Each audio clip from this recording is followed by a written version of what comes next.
वर्ण असे म्हणतात. आपल्या तोंडावाटे निघणाऱ्या मूलध्वनींना वर्ण म्हणतात. सुरुवातीला 48 वर्ण होते, आता वर्णांची संख्या एकूण 50 झालेली आहे. काही जण 52 बी म्हणत असतील, कारण श आणि ज्ञ यांना सुद्धा वर्णमालेत स्थान दिले. कोणी दिले? श्रीपाल सबनीस नावाच्या व्यक्ती, क्षवज्ञ. तर या वर्णाचे प्रकार किती आहेत? 3 आहेत. पहिला प्रकार लिहा स्वर, दुसरा लिहा स्वरादी आणि तिसरा आहे व्यंजन. स्वर, स्वरादी आणि व्यंजन. तर सुरुवातीला कसं होतं ते पहा. 12 स्वर होते, 2 स्वरादी होत्या आणि 34 व्यंजन होते. अशी बेरीज केली तर 48 येते. 12 स्वर, 2 स्वरादी आणि 34 व्यंजन. आता काय झालंय? 14 स्वर, 2 स्वरादी आणि 34 व्यंजन. वर्णांची संख्या एकूण किती झालेली आहे? 50. काय वाढले? फक्त 2 स्वर, ए आणि अ. आता पहा, मग हे 14 स्वर कोणते त्याचा अभ्यास आपल्याला करायचा. आता स्वरादी म्हणजे काय आपल्याला बघायचंय. पहिला टॉपिक सुरू करू वर्णाच्या प्रकारातला. त्याचं नाव काय? स्वर. व्याख्या. ज्या वर्णाचा उच्चार आपल्या तोंडावाटे सहज आणि स्वतंत्रपणे होतो त्याला स्वर म्हणतात. ज्या वर्णाचा उच्चार आपल्या तोंडावाटे सहज आणि स्वतंत्रपणे होतो त्याला स्वर असं म्हणतात. याचा अर्थ स्वर उच्चारताना काहीच आपल्याला त्रास होत नाही, त्याचा उच्चार सहज होतो. स्वतंत्रपणे म्हणजे काय? इतर कोणत्याही वर्णाच्या सहाय्या वाचून. जसं व्यंजनाला पूर्ण होण्यासाठी स्वरांची मदत लागते, तशी स्वरांना पूर्ण होण्यासाठी कोणाच्या मदतीची गरज नाही. बरोबर आहे? ते सहज बी उच्चारले जातात आणि स्वतंत्र. त्याचं वैशिष्ट्य काय काय? स्वर उच्चाराच्या वेळी हवेचा मार्ग अडवलेला नसतो. स्वर उच्चाराच्या वेळी हवेचा मार्ग अडवलेला नसतो. नंबर 3 वैशिष्ट्य लक्षात ठेवा. स्वर उच्चारताना इतर कोणत्याही वर्णाच्या मदतीशिवाय त्याचा उच्चार होतो. म्हणूनच स्वराचं दुसरं नाव लक्षात ठेवा, विवृत असं म्हणतात. काय नाव आहे त्यालाच? विवृत. आणि व्यंजनाला म्हणायचे संवृत, कारण हवेचा मार्ग अडवलेला नसतो. बरोबर आहे? तोंड उघडे व पसरलेले असते. स्वर उच्चारताना तोंड उघडे व पसरलेले असते. उघडे व पसरलेले असते. फ्लुएंट उच्चार होते असा. अ आ इ ई उ उ. तुम्ही म्हणून पहा. बरोबर आहे का? म्हणून 3-4 वैशिष्ट्ये आपल्या लक्षात आले. नंबर 1, स्वर. ज्या वर्णाचा उच्चार सहज आणि स्वतंत्रपणे होतो त्याला स्वर म्हणतात, किंवा ज्या वर्णाचा उच्चार करताना इतर कोणत्याही वर्णाच्या सहाय्याशिवाय त्याचा उच्चार होतो त्याला स्वर म्हणतात. स्वर उच्चाराच्या वेळी हवेचा मार्ग अडवलेला नसतो, म्हणून त्याला विवृत म्हणतात. स्वर उच्चारताना आपले तोंड उघडे आणि पसरलेले असते. ओके, हे पण आपल्या लक्षात आलं. अशी किती स्वर आहेत म्हणलो मराठीत? एकूण 14. तर या 14 मध्ये 2 स्वर जे नवीन आलेत, ए आणि अ, त्यांना मराठीत कोणी आणलं तर डॉक्टर अरविंद मंगरुळकर नावाच्या व्यक्तीने ए आणि अ या दोघांचा समावेश त्या 12 मध्ये 14 करण्यासाठी केलेला आहे. अरविंद मंगरुळकर, लक्षात राहू द्या. स्वर 14 स्वर आहेत. पहा 14 स्वर कोणकोणते आहेत? अ आ, इ ई, उ उ, रु आणि लू हे विसरते सहसा. ए ऐ, त्याच्यामध्ये आपण आता लिहू शकतो नवीन आलेला ॲ, नंतर ऐ, ओ, नंतर आ आणि नंतर आव. बघा 14 झाले का? अ आ इ ई उ उ. 1 2 3 4 5 6 7 8 9 10 11 12 13 14. राईट आले? राईट. तर ह्या दोघांचं स्थान कुठे पहा? ॲ आणि आच. तर ओच्या नंतर ओ आणि आवच्या मधात आणि ए आणि ऐच्या मधात ॲ आहे, पलीकडे आ आहे. ओके, आता पहा हे 14 जे स्वर आहेत या 14 स्वरांचं वर्गीकरण एकूण 3 गटामध्ये केलेलं आहे. पहिला आहे उच्चार स्थानानुसार. उच्चार स्थानानुसार. आता उच्चार स्थानानुसार सांगा 2 प्रकार कोणते? पहिला आहे सजातीय स्वर आणि दुसरा आहे विजातीय स्वर. पहिल्यांदा हे मनात लक्षात घ्यावं लागेल, उच्चार स्थान म्हणजे काय? दिलेला वर्ण किंवा दिलेला अक्षर किंवा दिलेला मूलध्वनी उच्चारताना मुखाचा जो भाग सगळ्यात जास्त वापरला जातो त्याला त्याचं उच्चार स्थान म्हणतात. उदाहरणार्थ स म्हणताना, त म्हणताना, त म्हणा, त म्हणताना जीभ दाताला लागते म्हणून दंत्य, क म्हणताना कंठातून उच्चार व्हायला म्हणून कंठ्य, प प प म्हणताना ओठांची हालचाल व्हाली म्हणून ओष्ठ्य. बरं आहे का नाही? हे त्याचे उच्चार स्थान झाले. तसं स्वरांचे बी उच्चार स्थान आपल्याला बघायचे. मग सजातीय स्वर म्हणजे काय आणि विजातीय स्वर म्हणजे काय ते पाहू. एकाच उच्चार स्थानातून निघणाऱ्या स्वरांना, एकाच उच्चार स्थानातून एकाच उच्चारस्थानातून निघणाऱ्या स्वरांना सजातीय स्वर म्हणतात. ज्यांचं उच्चारस्थान एकच असते ते सजातीय. उदाहरणार्थ कोणकोणते सजातीय? अ आणि आ, ए आणि ई, उ आणि उ यांना म्हणतात सजातीय. अ आ कंठ्य आहेत, दोघांचा उच्चार करून बघा. कंठ्य. ई ई तालव्य, पुढे शिकायचे हा भाग. उ उ ओष्ठ्य. सध्या फक्त लक्षात ठेवा सजातीय स्वरांच्या जोड्या. एकटा सजातीय स्वर ओळखा म्हणून परीक्षेत येतच नाही. परीक्षेत काय येते? सजातीय स्वरांची जोडी ओळखा. तर अ आ, ई ई आणि उ उ फिनिश, 3 जोड्या आहेत. ती सोडून तुम्ही कोणती जोडी लावली की त्यांचं उच्चारस्थान बदलते. बघा ना, अ आ सजातीय कशामुळे? कारण अ आणि आ चा उच्चार एकाच ठिकाणाहून व्हायला कंठातून. अ आ. आणि ई टाळू, माणसाला 2 टाळू असतात. दाताच्या पाठीमागं खडबडीत भाग आहे, ती एक टाळू आहे, तिला कठोर टाळू म्हणतात. आणि पडजीभ असते ना, पडजीभ, त्याच्या थोडंसं समोर या, ती मृदू टाळू आहे. अशा 2 टाळू आहेत, म्हणून 2 प्रकारचे उच्चार होतात. शिकायचे पुढे गेल्या. तालव्य आणि दंत तालव्य काय भानगड आहे, बरोबर आहे का नाही? तालव्य आणि दंत, कारण तर 2 तालू आहेत. ओके, तर यांचं उच्चारस्थान कसं आहे? एकच आहे, म्हणून हे सजातीय आहेत. आणि ज्यांचं उच्चारस्थान एक नाही त्यांना विजातीय. म्हणजेच काय? भिन्न उच्चारस्थानातून निघणाऱ्या स्वरांना, भिन्न उच्चारस्थानातून निघणाऱ्या स्वरांना विजातीय स्वर म्हणतात. भिन्न म्हणजे वेगवेगळ्या. उदाहरणार्थ आता सांगा, अ नंतर लिहा ई, आ नंतर लिहा उ, अ नंतर लिहा रू. कोणती जोडी लावा ह्या 3 सोडून? त्यांना काय म्हणायचं? विजातीय. अ ची लावा उ सोबत, आ ची लावा लू सोबत, बरोबर आहे का ना? एक जणांना आ आणि लू लिहिलं, काय प्रॉब्लेम? वेगळं आहे, काऊन तर हे कंठी आहे, बरोबर आहे. लू म्हणले हे दंती आहे. यांचं उच्चारस्थान एक नाही आहे, सांगण्याचा उद्देश. आता उच्चारस्थान अजून शिकवलं नसल्यामुळे ताण यायला. शिकायचे व्यंजन शिकताना त्याच्यामध्ये स्पेशल उच्चारस्थान नावाचा टॉपिक आहे, तेव्हा आपल्याला कळेल की कंठ्य काय असते, तालव्य काय असते आणि मूर्धन्य काय असते. ओके, तर सध्या या दोघांचं उच्चारस्थान एक नाही एवढंच समजून घ्या. त्याला काय म्हणतात मग? विजातीय. म्हणून व्याख्या तयार झाली. एकाच उच्चारस्थानातून निघणाऱ्या स्वरांना सजातीय स्वर म्हणतात आणि भिन्न उच्चारस्थानातून निघणाऱ्या स्वरांना विजातीय स्वर म्हणतात. सजातीय स्वराची जोडी ओळखा, नाही तर मग विजातीय स्वराची जोडी ओळखा. एवढंच येते, एकटा येतच नाही. नेक्स्ट आता आहे कालावधीनुसार 3 प्रकार पडतात. पहिला प्रकार ऱ्हस्व स्वर, दुसरा आहे दीर्घ स्वर आणि तिसरा आहे संयुक्त स्वर. ऱ्हस्व स्वर, दीर्घ स्वर आणि संयुक्त स्वर. आता पाहू आपण. ऱ्हस्व म्हणजे काय? ज्या स्वरांचा उच्चार आखूड होतो, ज्या स्वरांचा उच्चार करण्यासाठी थोडासा कमी वेळ लागतो, त्याला ऱ्हस्व स्वर म्हणतात. आखूड म्हणजे काय आणि लांबट म्हणजे काय? अ म्हणायला कमी वेळ लागायला अ, आणि आ म्हणायला थोडासा जास्त लागायला, बरोबर आहे का नाही? बरोबर आहे का नाही? काही जण म्हणायचे नाही मला दोन्हीला सारखाच लागायला, तर मग अवघड व्हायचं, बरोबर आहे का नाही? नियमानं लागायला पाहिजे जास्त. अ आ लांबट व्हायला जरासा उच्चार. त्या दोघांमध्ये 1.5-2 तासाचं अंतर आहे का? नाही, काही फ्रॅक्शन ऑफ मिली सेकंद असेल, बरोबर आहे. अ आखूड आहे, आ लांबट आहे. मग जे आखूड आहे ते ऱ्हस्व आहे, जे लांबट आहे ते दीर्घ आहे. मग आखूड ऱ्हस्व स्वर मराठीत किती आहेत? उत्तर लिहायचं 6.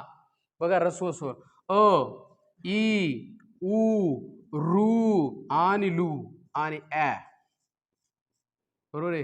अ है, ई है, उ है.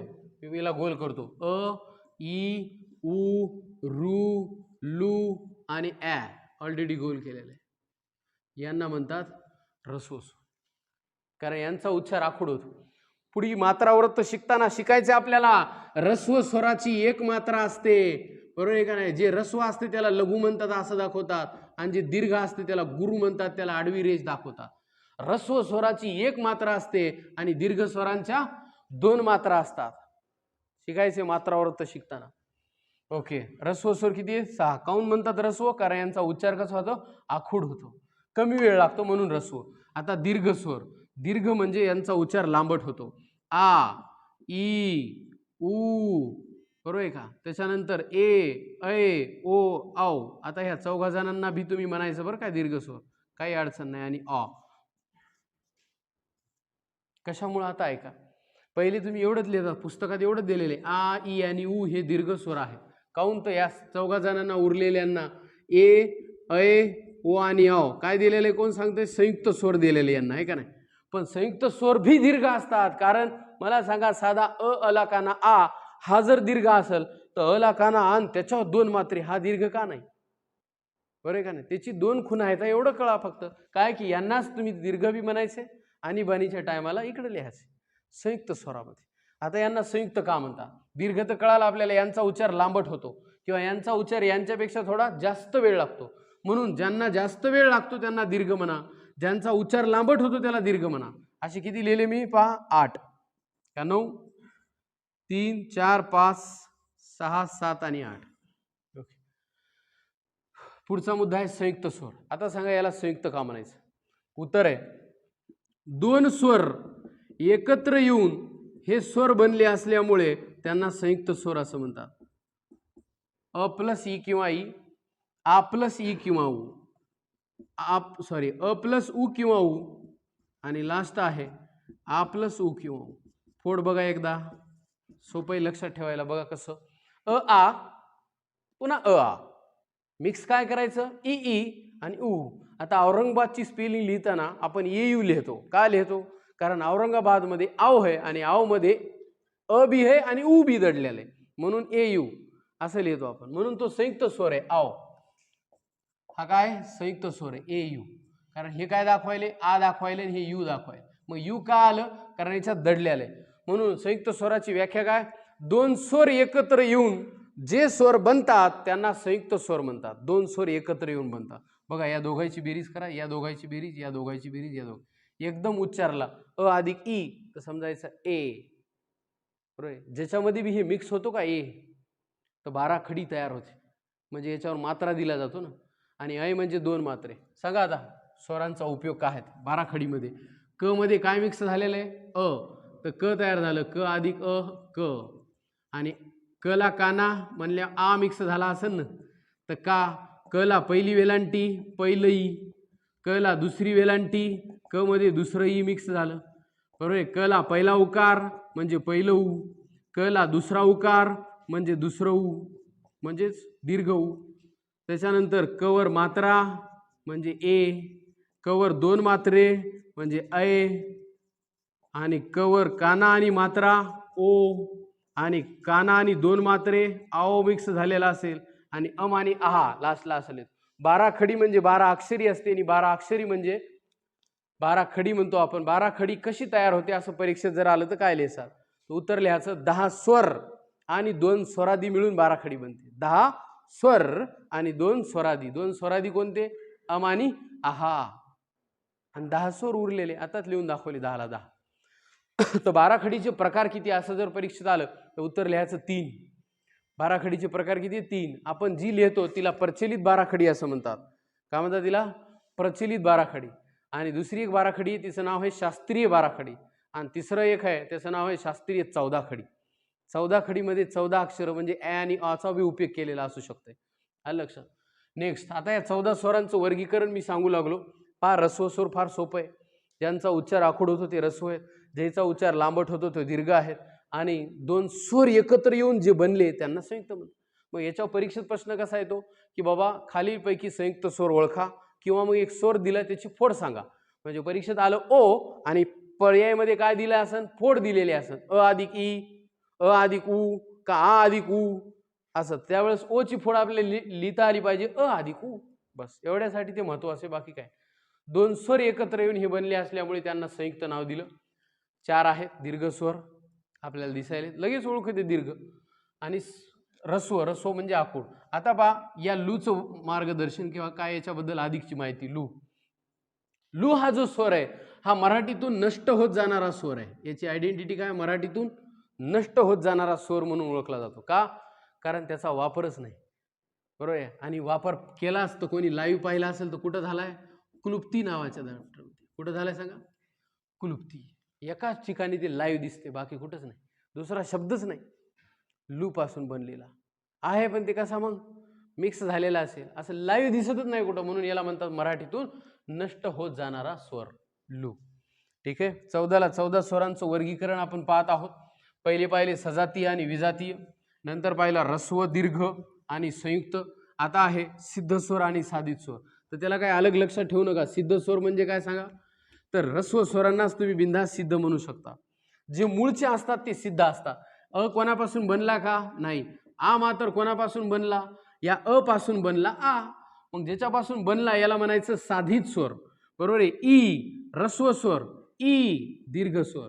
लिहिलता आपण इकडे लिहिलता छोटं ऊ आणि इकडे लिहिलतं मोठं ऊ, राईट आहे. तर हे काय आहेत, सिद्ध स्वर आहेत आणि हे साधित स्वर आहे. मग आता शिकलेला भाग लक्षात राहू देऊ आपण, काय की ऱ्हस्व स्वर जे होते, ऱ्हस्व स्वर त्यांनाच काय नाव द्या, सिद्ध स्वर नाव द्या. आणि जे दीर्घ पाहिले दीर्घ त्यांना काय नाव द्या, साधित नाव द्या. कारण मुळात ते नव्हते. दीर्घ बनवायचा म्हणल्यावर ते आधी याच्यापासूनच बनला असेल ना, सिद्धपासून. सिद्ध म्हणजे जे मूळचे आहेत ते, आणि साधित म्हणजे च्यापासून बनवलेले. आलं लक्षात. तर पहिलं ई आधी आला असेल, नंतर कळाला असेल याच्यावर एक ई देवा, बरोबर आहे. याला पहिली वेलांटी म्हणतात, याला दुसरी वेलांटी म्हणतात. तर 14 स्वरांचं वर्गीकरण आपण किती गटात केलं पहा. शेवटचा गट कळाला का, सिद्ध स्वर आणि साधित स्वर. म्हणून खालीलपैकी सिद्ध स्वर ओळखा आणि साधित स्वर ओळखा म्हणल्यावर घाबरायची गरज नाही. सिद्ध स्वर ओळखा म्हणजे ऱ्हस्व स्वर ओळखा आणि साधित ओळखा म्हणजे दीर्घ ओळखा. चला, काही प्रश्न असेल तर विचारू शकता. अ पासून ते औ पर्यंतच्या स्वरांचा अभ्यास आपण केलेला आहे. असे जवळपास 14 स्वर होते, बरोबर आहे. त्याच्यानंतर काय आता स्वराधी. हे पहिले 1-2 टॉपिक आहेत थोडेसे बोर, त्याला इलाज नाही. संधी, वर्णमाला, तुमचा दुसरा प्रवास जेव्हा सुरू होईल, कोणता, प्रयोग, समास, अलंकार, मग त्याच्यामध्ये आहेत डायलॉग बिलॉग, सगळं ऐकायला बरं वाटतंय, बरं का नाही. इथं हे अ आई ऊ आता पहिलीच बसल्यासारखं, बरं का नाही, थोडा ताण येते जरा, बरं. पण आपल्या भाषेत त्याला तात्पुरतं, आता उद्याच्या एक्झाम पुरतं तरी आपल्याला लक्षात ठेवावंच लागेल, बरं का नाही. कसंही करून एका भाषेत लक्षात ठेवायला. मी काय पुस्तकाची व्याख्या सांगितलं, आखूड उच्चार, ह्रस्व स्वर, लांबट उच्चार, दीर्घ स्वर, दोघं जण एकत्र येऊन बनला संयुक्त स्वर. स्वराधी. स्वराधी याच्याबद्दल माहिती पाहू. याच्या परीक्षेत 2 प्रश्न आपले तयार होतात, कोणकोणते ते पहा. स्वराधीची व्याख्या आहे सर, स्वर आहे ज्याचा आधी त्याला म्हणतात स्वराधी. स्वर आहे ज्याचा आधी त्याला म्हणतात स्वराधी. मग कशाच्या आधी, मराठीत किती स्वराधी आहेत, तर मराठीत 2 स्वराधी आहेत. 1 नंबरला म्हणायचं अनुस्वार आणि 2 नंबरला म्हणायचं विसर्ग. तुम्ही दुसऱ्याला विचारा, ते म्हणतात स्वराधी कोणते, अम आणि आहा. गलत. अम आणि आहाला नाही म्हणायचं, अनुस्वार आणि विसर्ग यांना स्वराधी म्हणतात. ठीक आहे, अनुस्वार आणि विसर्ग यांना स्वराधी म्हणतात. मग अनुस्वार आणि विसर्ग म्हणजे काय, तर अनुस्वार म्हणजे या पद्धतीने दर्शवला जातो, त्या अक्षरावर देतात, आणि विसर्ग म्हणजे या पद्धतीने दर्शवला जातो, 2 टिंब, बरोबर आहे का नाही. जिथं बी दिला जातो विसर्ग, तिथं आपल्याला श्वास बाहेर सोडल्यासारखं वाटतं, म्हणून विसर्ग म्हणजे श्वास सोडणे. विसर्ग म्हणजे श्वास सोडणे. बघा आता तुम्ही हे नका लिहू, हा दुःख लिहा, दुःख म्हणजे मधात असे 2 टिंब देऊ नका. काय हे, दुःख. काय हे, दुःख. आणि आता वाचा, काय हे, दुःख. काय हे, दुःख. मुखातून हवा बाहेर पडायला, बरोबर आहे का नाही, दुःख. आता काही जण हे दुःख लिहिले ना, हे दुःखला बी दुःख वाचायले, याचं मला फार दुःख आहे. तर बरं आहे का नाही. तर ते पहिले जे होतं ते काय होतं सांगा, दुःख होतं, आणि नंतर लिहिलेलं काय होतं, दुःख. म्हणजे याचा अर्थ या विसर्गाला इथं काय, मान आहे. विसर्गाला काय, मान. श्वास सोडल्यास आला, दुःख हला हिसडा दिल्यासारखा उच्चार व्हायला, आलं लक्षात. आणि अनुस्वार म्हणजे, आता अनुस्वार 2-3 प्रकारचे असतात नियमान, बरोबर आहे. काही अनुस्वार ओझरता उच्चार असते, ओझरता, बरोबर आहे. आणि कधी कधी स्पष्ट कळते तुम्हाला हाय म्हणून. उदाहरण, ओझरता कसा असते पहा. मी लिहिला हं, तुम्ही बोलता बोलता का म्हणता, हं देवांनी लोकांमध्ये, का टिंब देतो ना आपण, असं देवांनी लोकांमध्ये हा शब्द. आता इथं अनुस्वाराचा उच्चार स्पष्ट आहे का ओझरता आहे, उत्तर ओझरता आहे. आणि इथं बघा बरं, इथे लिहितो मी पंडित, आणि इथला अनुस्वार ओढून टाका, म्हणजे याचा अर्थ पडित म्हणताना न येईन ना, मग पण पंडित म्हणताना न आलंय, इथला ओढून टाका आता हवरचा, आणि देवांनीवरचा ओढून टाका, तरी ते हच आहे आणि देवानीच आहे, बरोबर आहे का नाही. देवानीच आहे, इथं असून नसल्यासारखा आहे सांगायचा उद्देश. तुम्ही लिहिताना कवा म्हणता ना, मी तुम्हाला लिहायला लावाय पाहिजे, फक्त आता लिहा लोकांमध्ये असं पसरलो होतं लोकांमध्ये. काही जण असं लिहितात, बरोबर आहे, काही जण असं टिंब देतात, काही जण दोघांच्या मधात देतात असं इथे, बरोबर आहे का. कुठं आहे ते माहीत नसते काही कार्यक्रम, बरोबर आहे का नाही. असं सांगण्याचा उद्देश इथं काय नाही, अनुस्वार आहे पण असून नसल्यासारखा आहे. आणि इथं लय मान आहे बघा. गंगा अनुस्वार उडविल्यावर अर्थ बदलते, घंटा अनुस्वार बदलल्यावर अर्थ बदलते, आंबा अनुस्वार जर उडून टाकला तर अर्थ बदलते. म्हणजे आंबामध्ये जर अनुस्वार काढून टाकला तर आबा होते, आणि आंबा लिहिलं तर मचा उच्चार व्हायला, म्हणजे इथं कसं उच्चारायचा, स्पष्ट उच्चार आहे, स्पष्ट, बरोबर आहे का. म्हणून अनुस्वाराचे 2 प्रकार पाडले मी, एक होता ओझरता आणि एक होता स्पष्ट. का शिकवायलो, कारण ओझरत्या उच्चारांना पुढे जाऊन आपल्याला अनुनासिक म्हणायचंय आणि स्पष्ट उच्चारांना आपल्याला अनुस्वार म्हणायचं, बरोबर आहे. तुम्ही 3 ठिकाणी टिंब देता सर. किती ठिकाणी? 3. बघा इथं जे टिंब दिलाय ह त्याला अलग नाव आहे. इथं जे टिंब दिलाय तुम्ही आंबामध्ये याला अलग नाव आहे. जरी हे सगळे अनुस्वारच असले आणि संशयमध्ये जे टिंब दिलाय इथं अलग नाव आहे. चला लक्ष द्या. पहिल्यामध्ये जे दिलाय असून नसल्यासारखा याला म्हणायचं अनुनासिक पहिल्या टिंबाला. दुसऱ्यामध्ये जे स्पष्ट उच्चार दिसायलाय आंबामध्ये म चा उच्चार व्हायलाय याला म्हणतात सरकार अनुस्वार या टिंबाला. आणि तिसऱ्यामध्ये जे दिसायले संशय जिथं न नावाचं प्रकरण नाही बघा ना. संशय म्हणा. संशय म्हणताना न येतच नाही व येते व मुखातून संशय. दुसरं एखादं संज्ञा संरक्षण तिथं संरक्षण म्हणत नाही आपण. संसार नसते संसार. अरे संसार संसार त्याच्यामध्ये सुद्धा अनुस्वार आहे. तर या ठिकाणी आपल्याला याचे नियम शिकायचे मग की इथं जे असतं याला शीर्षबिंदू म्हणायचं. या टिंबाला काय म्हणायचं? फक्त शीर्षबिंदू म्हणायचं. केवळ शीर्षबिंदू द्यावा. तर आपल्याला परीक्षेत याचं काम नाही. परीक्षेत आपल्याला याचं भी तेवढं काम नाही. जास्त काम याचं आहे. कारण याच्यावर एक प्रश्न तयार होते आपला. कोणता? दिलेला शब्द परसवर्णाचा वापर करून लिहा. काय? दिलेला शब्द परसवर्णाचा वापर करून लिहा. मग परसवर्ण म्हणजे काय? तर अनुनासिकाचंच दुसरं नाव परसवर्ण आहे. अनुनासिक किती आहेत? 5. कोणते आहेत ते पाहू आता.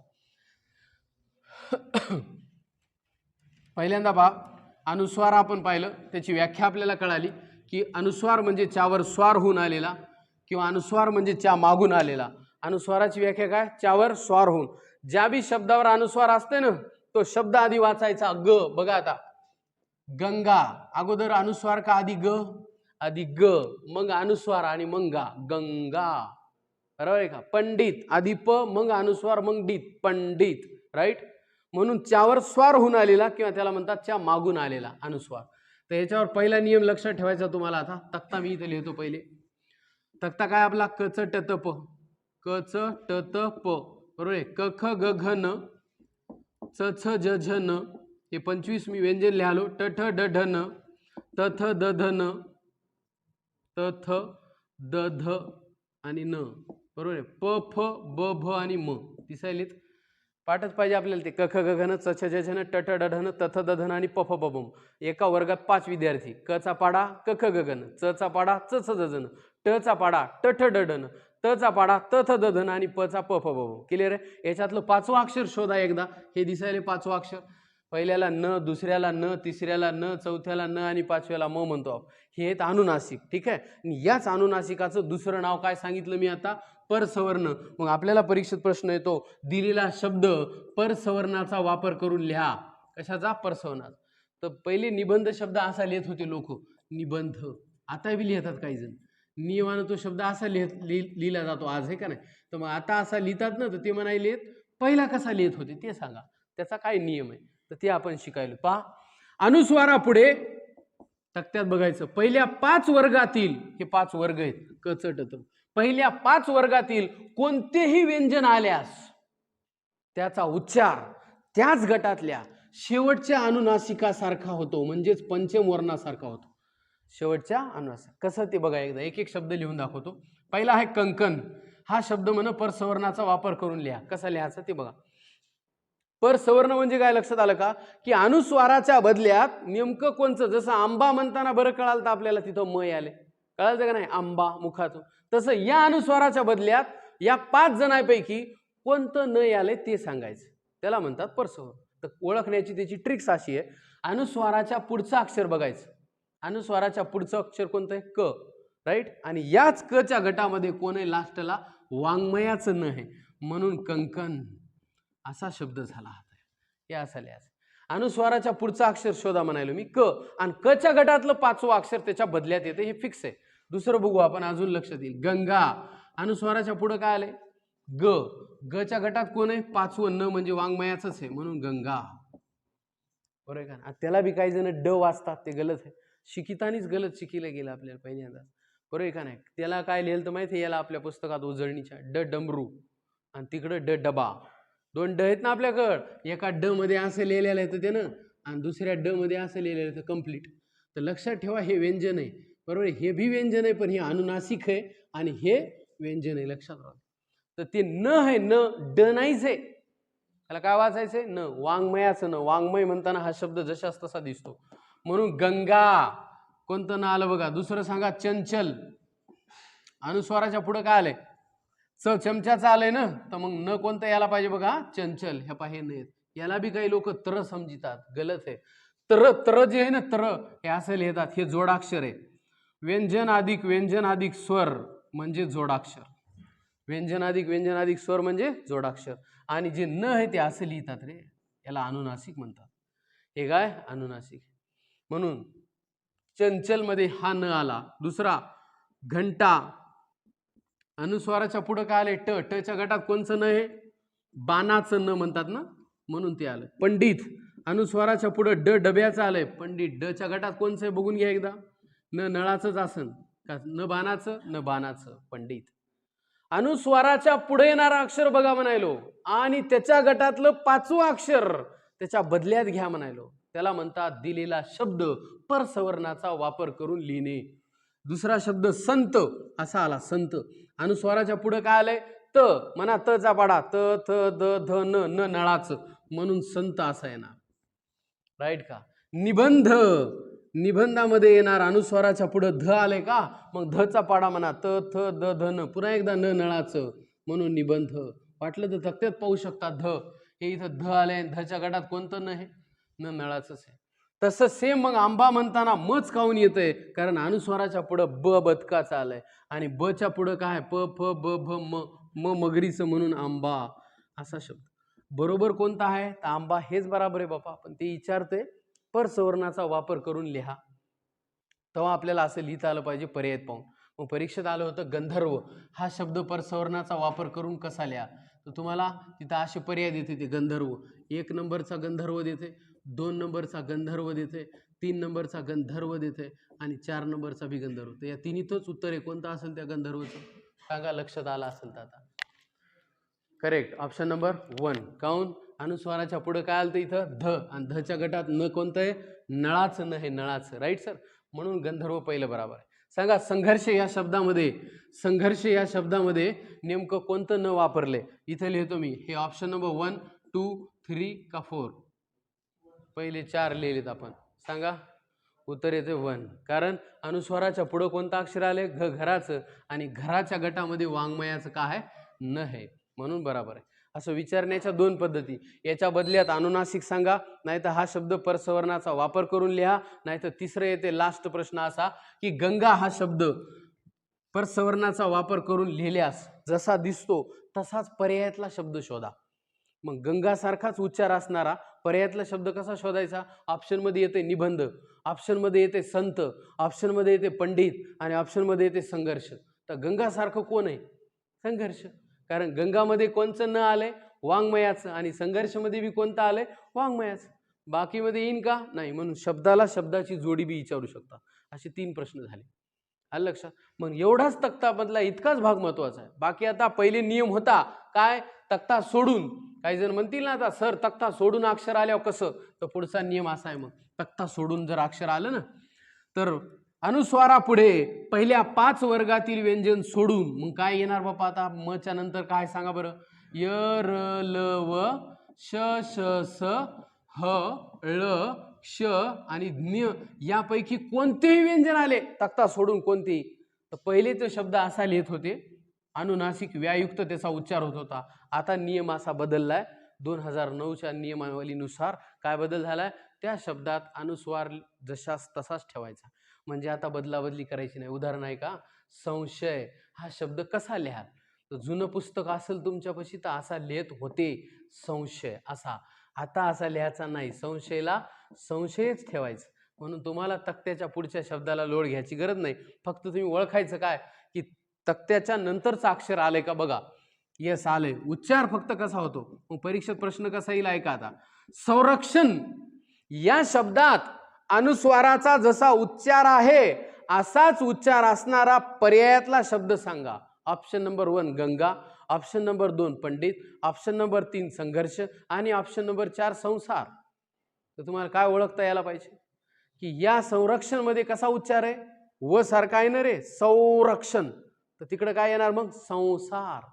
बरोबर आहे. संज्ञा हे सगळे शब्दाच्या जोड्या लावून टाकायच्या. संज्ञा, संशय, संशय असा शब्द लिहिला होता आपण. संशय, संज्ञा. दुसरा काय? संरक्षण. अजून य र ल व लिहिले ना आपण. संयम, संयमला संयमच लिहायचा. संलग्न, संलग्नला संलग्नच लिहायचं. काही जण याला डबल ल बी लिहितात, संलग्न. आमची संस्था त्या संस्थेशी संलग्न आहे, बरोबर आहे का नाही. आणि काही जण म्हणतात आमची संस्था त्या संस्थेशी संलग्न आहे. आलं लक्षात. तो मुखातून वचा उच्चार होतो. कधी हे 25 सोडून कोणता बी आला तो व सारखा उच्चार होतो. म्हणून असा लिहायचा नाही आता डायरेक्ट. याचा काही नियम सांगायची गरज आहे का? सांगा मग, परीक्षेत असं आलं. संशय या शब्दात अनुस्वाराचा जसा उच्चार आहे असा उच्चार असणारा पर्यायातला शब्द सांगा. ऑप्शन नंबर 1 पुन्हा एकदा. पहिले काय दिलते ते लिहितो गंधर्व, दुसरा लिहितो संघर्ष, तिसरा लिहितो पंडित आणि चौथा लिहितो सिंह. तर तुम्ही काय लिहिणार? सिंह. करेक्ट. कारण सिंह मध्ये काय आहे? अनुस्वाराच्या पुढे ह आले. ह आल्यावर न येते का? मग कवाच नाही, व येते मुखातून. सिंह वचा उच्चार होतो. राईट. दोनच नियम आहेत. पहिला कळाला तक्त्याचा, अनुस्वारा पुढे येणारा अक्षर शोधायचं आणि त्याच्या बदल्यात त्याच्या 5वं अक्षर घ्यायचं. आणि दुसरा हा नियम. बस. स्वरादीमध्ये याच्या पलकड तुम्हाला काही लक्ष द्यायची गरज.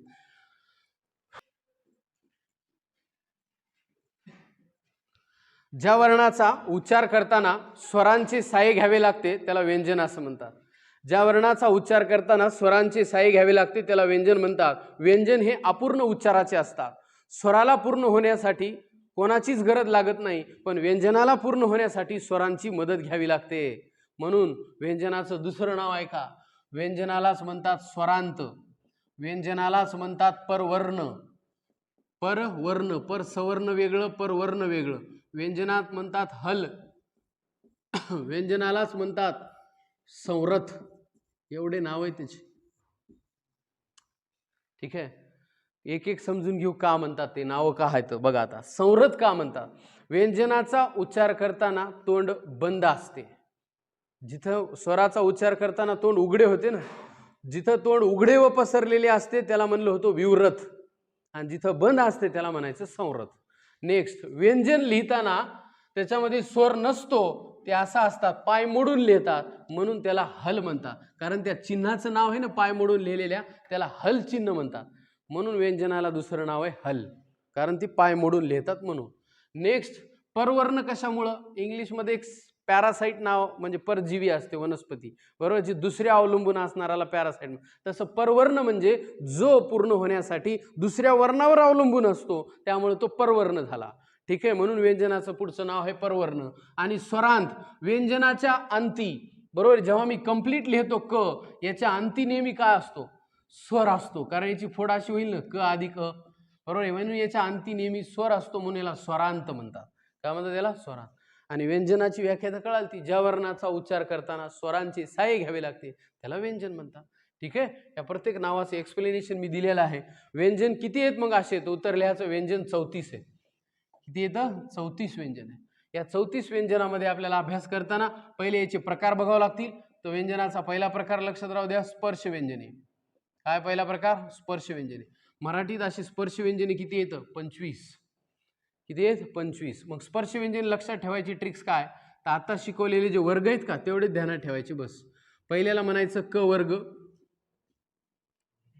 बरोबर आहे. दुसऱ्याला म्हणायचं च वर्ग, तिसऱ्याला म्हणायचं ट वर्ग, चौथ्याला म्हणायचं त वर्ग, आणि शेवटच्याला म्हणायचं प वर्ग.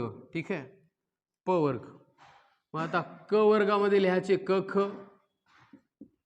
नंतर ग घ, आणि शेवटचा न. हे 5 स्टुडंट आहेत त्याच्यामध्ये, असं लक्षात ठेवा. ओके. मग 5 झाले. याच्यातले 5 च छ, ज झ, आणि शेवटचा न.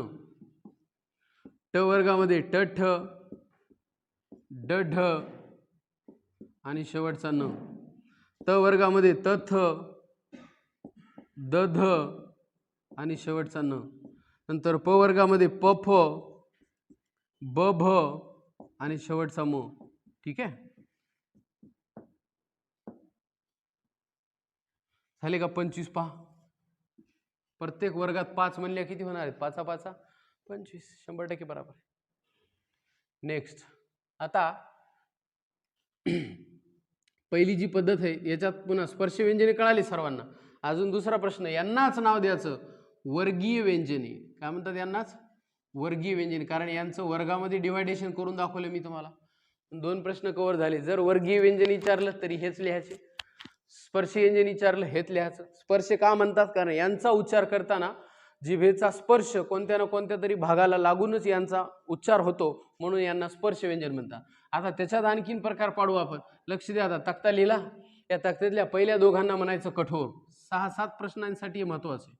पहिल्या दोघांना म्हणतात कठोर व्यंजन, दुसऱ्या दोघांना म्हणतात मृदू व्यंजन, तिसऱ्या शेवटच्याला म्हणतात अनुनासिक.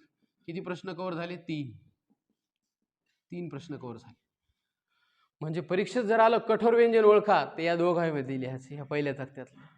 मृदू ओळखा याच्यातलं, आणि अनुनासिक हे शेवटचा तक्ता. राईट. आता का म्हणतात अनुनासिक याला? कारण याचा उच्चार हा नासिकेच्या माध्यमात होतो, म्हणजे नाकाच्या माध्यमात. यांना मृदू का म्हणतात आणि यांना कठोर का म्हणतात? यांच्यापेक्षा उच्चार करा हे थोडे सॉफ्ट आहेत, म्हणून कोमल जातात, म्हणून हे मृदू. आणि यांचा उच्चार थोडा हार्ड होतो, कठीण. बघा ना, ख ख म्हणताना हला हिसडा दिल्यासारखा उच्चार होतो, आणि ग कोमल चाललंय म्हणा, ग घ. परंतु क ख जरासं काय वाटायला? हार्ड. म्हणून यांना कठोर आणि यांना काय नाव दिले? मृदू. आता अजून डीप मध्ये जाऊ आपण. झाले का? पहिले तक्ता जर ज्यांनी लक्षात ठेवला त्यानं काय म्हणणार? पहिले दोघं कठोर, दुसरे दोघं मृदू, शेवटचा अनुनासिक. आता कठोरलाच आणखी नाव काय काय आहे? कठोरला म्हणतात आघोष किंवा श्वासवर्ण. कठोरला काय म्हणतात? आघोष किंवा श्वासवर्ण. आणि मृदूला म्हणतात घोष किंवा नादवर्ण. घोष किंवा नादवर्ण म्हणतात. आणि अनुनासिकाला परसवर्ण म्हणतात. आताच पाहिलं की त्यांचे दुसरे नाव बी लक्षात ठेवायचे तुम्हाला. अनुनासिकाला काय म्हणतात? परसवर्ण. मृदू व्यंजनाला घोष किंवा नादवर्ण, आणि कठोरला आघोष किंवा श्वासवर्ण. मग परीक्षेत आलं कठोर व्यंजन किती आहेत? तर तुम्ही म्हणायचं 13. 10 तुम्हाला लाईव्ह दिसायले, क ख च छ ट ठ त थ आणि प फ दिसले. आता उरलेले 3 कोणते माहिती आहे? श श आणि स. बरोबर झाले 13. आता हे 13 जर सोडून दिले तुम्ही, तर उरलेल्या सगळ्याला तुम्ही मृदू म्हणायचं. काय म्हणायचं? सगळ्याला मृदू. कारण अनुनासिक हे 5 आहेत ना, हे 5 अनुनासिक सोडून यांची दुसरी आयडेंटिटी काय माहिती आहे का? अनुनासिक सोडून यांना मृदू भी म्हणता येते. बरोबर आहे का नाही? पण अनुनासिक पर्याय नसेल तर या 5 जणांना, म्हणजे उरलेले तिघ सगळे मृदू आहे. तर 3 1 3 3 2 6 3 3 9 3 4 12 3 5 15. तक्त्यातले 15 मृदू झाले. आता व्यंजन किती आहे टोटल? 34. 34 मधले 13 मायनस करा, 21. म्हणून मृदू व्यंजन किती? 21. कठोर व्यंजन किती? 13. 34 पैकी फिनिश. आणि अनुनासिक आलं तर 5. पण अनुनासिक हे मृदू असू शकतात, काय अडचण. आता आणखीन बदलून प्रश्न आला परीक्षेत, कळालं ना? कठोर लिहा 13, मृदू लिहा 21. पण काय व्यंजन म्हणायलो मी, आणि अनुनासिक 5. पण परीक्षेत आलं घोष किंवा नादवर्ण. तर नादवर्ण म्हणल्यावर काय काय ते सांगा बरं. नादवर्णाचा अर्थ नुसता व्यंजन होतो का? नाही. नादवर्णामध्ये येतात 14ला 14 स्वर, की तुझे 21ला 21 मृदू व्यंजन, आणि स्वरादी किती येतात? 2 स्वरादी. एवढ्या जणांचा समावेश नादवर्णामध्ये होतो. म्हणून 4 आणि 1 5 आणि 2 7 आणि 2 आणि 1 3. पहिले 35 नादवर्ण होते, आता 37 नादवर्ण झालेले आहेत. बरोबर. म्हणून नादवर्ण काय? 37 लिहायचं. सगळे स्वर 14ला 14 नादवर्ण असतात. वर्ण म्हणल्यावर काय यार, स्वर बी आलं, स्वरादी बी आलं, आणि व्यंजन बी आलं. बरोबर आहे का नाही? म्हणून 14 स्वर हे नादवर्ण आहेत, त्याच्यानंतर 21 व्यंजन हे नादवर्ण आहेत, आणि 2 स्वरादी हे भी नादवर्ण आहेत. क्लिअर आहे? आणि अनुनासिक तर कळालं. बघा आपले किती प्रश्न कव्हर झाले? 3च समजू जाऊ द्या. तसं तर 4 झाले. 1 2 3 4. आता 5वा. लगेच तापाताप यांचं उच्चारस्थान बी लक्षात ठेवायचं. चला पहिला पाडा म्हणा. क ख ग घ न म्हणला तर क ख ग घ न म्हणताना जिभेचा शेंडा कुठं टच होईना झालाय. ना दाताला लागायलाय, ना वर मूर्धेला लागायलाय. जिभेचा शेंडा कुठंच नाही, याचा अर्थ त्याचा प्युअर कंठातून उच्चार व्हायलाय. म्हणून पहा, क ख ग घ आणि न प्युअर कंठातून, म्हणून यांचं उच्चारस्थान काय आहे? कंठ. कंठातून उच्चार होतो म्हणून हे कंठ आहेत. तक्त्यातले पहिले 5 अक्षर क ख ग घ न कंठ. आता दुसरे घ्या. च च ज झ न म्हणताना मात्र तुम्हाला थोडं काहीतरी झाल्यावानी वाटेल. काय होईल? दाताच्या पाठीमाग जो खडबडीत भाग आहे तिथं जिभेचा शेंडा टच व्हायला. बरोबर का नाही? च च म्हणून पहा, दाताच्या पाठीमाग खडबडीत भाग आहे. आता त्याला लाईव्ह तर दाखवता येणार नाही, ते आपला ट्राय करायचं आहे. बरोबर आहे का नाही? मग च हा शब्द दाताच्या पाठीमागे लागायला. कशामुळे इतक्या बऱ्या सांगायलो? कारण या तालूचे दोन प्रकार आहेत सर. त्या जागेला काय नाव आहे? तालू. आणि माणसाला दोन तालू येतात, म्हणून तालव्य उच्चार एक होते आणि दुसरा दंत तालव्य होते. लक्ष द्या, या दोघांमधला फरक स्पष्ट करायलो. कारण दंत तालव्यावर प्रश्न आलता परीक्षेत तुम्हाला. वत्स्य ध्वनी म्हणतात त्याला. दंत तालव्याला दुसरं काय नाव आहे? वत्स्य ध्वनी नाव आहे, वत्स्य. तर असू द्या. आता ऐका, तालव्य च च ज झ न यांचा उच्चार म्हणून टाळूला लागून होतो, म्हणून तालव्य. लहानपणी शिकलेली टाळू ती येगळी टाळू, ती वरी होती इकडं, आणि टाळू वेगळं आणि तालू वेगळं. बरं आहे का नाही? तालू, तर मग ती तालू दोन प्रकारे. आता म्हणत राहू आपण. शब्द सांगा च पासून एखादा सुरू होणारा. चमचा, याचा उच्चार काय केला तुम्ही सांगा? चमचा केला. आता जन याचा उच्चार चमचा केला, चमचा म्हणायलो, तर याचा अर्थ त्याला स्पून बद्दल बोलायचे. चमचा म्हणतात त्याला. क्लिअर आहे? आपण नाही म्हणत, आपण चमचा म्हणतो. ते चमचा जर म्हणला तर ते गलत व्हायला. चमचा ती नाही का दोन आमदाराच्या मधात मधात करते, ती चमचा असते, ती वेगळा चमचा. त्याचा अर्थ स्पून नाही. कळाले का नाही? आणि म्हणून चमचा उच्चार केला, चमचा. तर च चा उच्चार चच पाहिलाय ना. मग जेव्हा च चा उच्चार चच होतो, समजायचं ते दंत तालव्य असते. अजून जास्त समजण्यासाठी एक उदाहरण देतो. राजा याचा उच्चार करून दाखवा. लिहितात असं, उच्चारतात काय रे? एक होता राजा, म्हणजे तुम्ही असं उच्चारायले मनातले मनात राजा. लिहितात असं, पण म्हणायले कसं? राजा. राईट ना? का कोणी म्हणता एक होता राजा, त्या राजाची होती राणी. राजाची नाही, राजाची. राईट ना?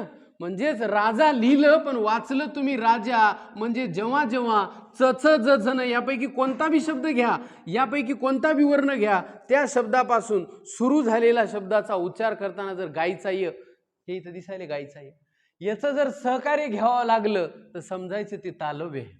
कोणाचं सहकार्य लागते त्याला? गायचा य. तुम्ही बघत राहा फक्त. एक एक शब्द आपण लिहिल्यावर लगेच लक्षात येते तुम्हाला. एक जणांना काय वाचलं माहिती आहे का? जग. आणि एक जणांना वाचलं जग. जन वाचलं जग, ते अलग बोलायले, आणि जन वाचलं जग, ते अलग बोलायले. मान्य करा. स्वतःसाठी जगलास तर मेलास, दुसऱ्यासाठी जगलास तरच जगलास. इथं जला जच वाचायला. इथं जर तुम्ही गाईचा ये लावला तर कसं होते? स्वतःसाठी जगलास तरच जगलास, दुसऱ्या बेकार वाटते ती म्हणा. याचा अर्थ तिथं गाईचा ये नाहीये, म्हणजे त्याचं उत्तर काय आहे? दंत तालव्य.